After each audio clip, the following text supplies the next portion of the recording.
Hello guys, nandito tayo sa London at magche-check-in tayo dito sa Cetadines para mag-overnight.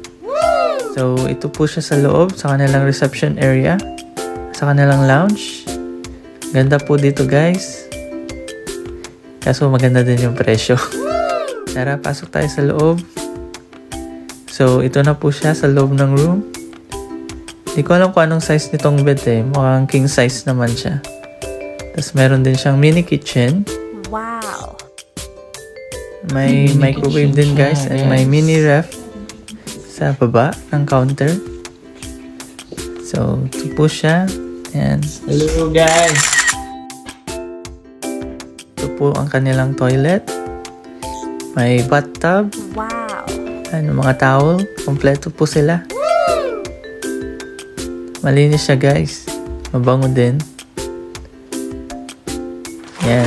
Mahaba pa yung buhok po natin dyan guys. Yan. Mirror check. Wow! Hello mga Team Lakas.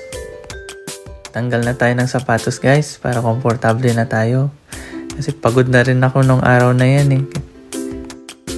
Tapos talagang lakad kami guys sa London. Hindi kami nag-commute. Talagang lakad para makita namin yung bawat corner ng London.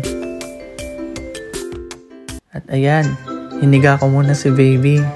Sarap ng tulog. Napaka-komportable. Siya muna ang naunang gumamit ng bed.